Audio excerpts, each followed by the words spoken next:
G'day guys, back here again at BlackBerry Live in Florida. It's been an amazing time so far. There's so much going on, a lot of announcements. Today was kind of the big day for announcements. We had the big keynote from Thorsten, and it was just amazing. So, three big things I wanted to talk about real quick. They announced the Q5, the BlackBerry Q5. It's very similar to a Q10. I don't think it's half as good as a Q10, but it's interesting. It's got the keyboard, front-facing camera, rear camera. They're talking about it being more for emerging markets, so I expect it to be quite cheap, but still available in places like the Asia Pacific, which probably includes Australia. And I think it'll be a really good sort of prepaid phone, like the sort of phone that you just have for your kids, or if you're not a heavy user, that would probably be a good little phone. I'm going to check it out. I've heard it's actually here. I need to check it out and give a bit of a hands-on with it and see what it's like. But very similar to a Q10 in looks, but yeah, it looks great. Check out the article on my site. I wrote a little bit piece about it. You can get more details there. Number two, BBM goes multi-platform. I mean, everyone in the room just went, whoa, whoa, whoa, big news. I mean, it's something that people have asked about for years. I mean, as you know, iPhones became more popular and things like that, people who went from BlackBerry to these devices, they always missed BBM. And if you had a BlackBerry, you was upset that you couldn't BBM with people on iPhones and whatnot. So, available on Android from ICS up and iPhones from version 6 up, so iOS 6 upwards.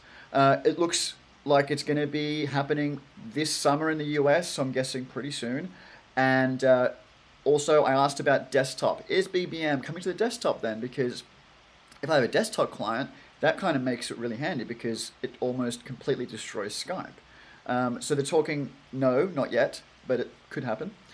They're also saying it will include BBM Voice and BBM Video, so you'll be able to use your iPhone to make video calls and voice calls for free over the through BBM, which is really cool. And that will be to Android and BlackBerries.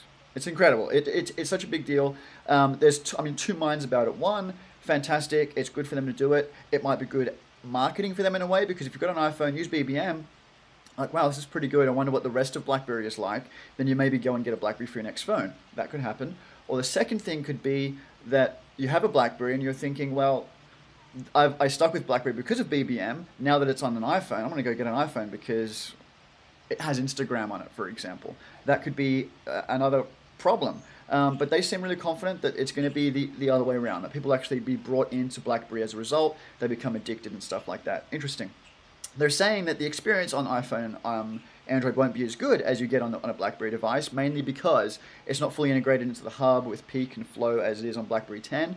So that's going to be, yeah, just really interesting. I'm waiting for it to come out. I just want to see it. I want to see how it works. You will have to use a BlackBerry ID, which will be interesting. You have to actually sign up with a BlackBerry ID to sign in to BBM.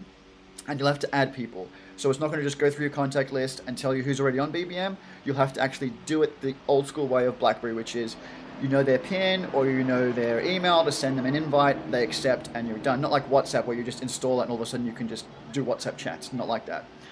Sorry, the third thing, BlackBerry Channels. Oh, again, BBM thing on the website. Check out the link below.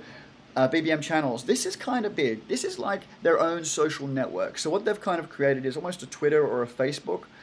It's going to be a lot like when you like a page on Facebook. So when you like a page on Facebook as a brand or whatever it is, and you start getting that news in your feed. That's pretty much what they're doing. And anyone can actually sign up and create their own channel, and if you follow a channel, you'll get updates from them. It actually goes further than that because they will be using it for events, they'll be using it for interaction, so you can actually do one-to-one communication if the brand allows it. So asking questions, maybe getting feedback, and that sort of thing, which would be really cool. It's going to be pin enabled. This is interesting. The pages will be pin enabled, so you won't have to go and look them up. You can just know the pin, or you can put a pin on an NFC tag as they're talking, and just wave your phone, and it will add that into BBM. That's nice. Now, it's going to be interesting because it's not going to be through the web. You're not going to use BlackBerry Channels through the web on your desktop. You can't if you're a user. It has to be all through the phone, so it's all on the device, hence why it makes sense for BBM to go on multi-platform right now. And but if you're a manager of a channel, then you can do that on the web as well as on the device. But if you're using a device and you're just following somebody, it will all happen on the device. No web version, which is kind of up and down about it. So that's pretty much it. So it's like their own little swipe at Twitter and Facebook. but they're modifying a little bit. You can like, you can comment. Again, stories on the site. Check it out. And then the last thing I really noticed today was BlackBerry now develops apps for Apple. Like, that's kind of interesting. I don't know many phone manufacturers who are developing apps for competitors. I mean, I can just imagine when Apple got the email or got notification, oh, someone's just created a developer account for Apple. Crazy. So anyway, it's happening. I like it. I'm glad that they're doing it and they're accepting that BBM needs to be more widely spread. I just hope that it works in their favor and not against them, because that would be a real shame. Let me know what you think about it on all three stories. There's much more to come from this trip. I can guarantee it. I got to go back in there, check things out. Let me know if you have any questions. Thanks for watching, and follow the hashtag BBLive. That's where everything is at. Seriously, that's where it's all happening. Thanks, guys. We'll see you next time. Bye.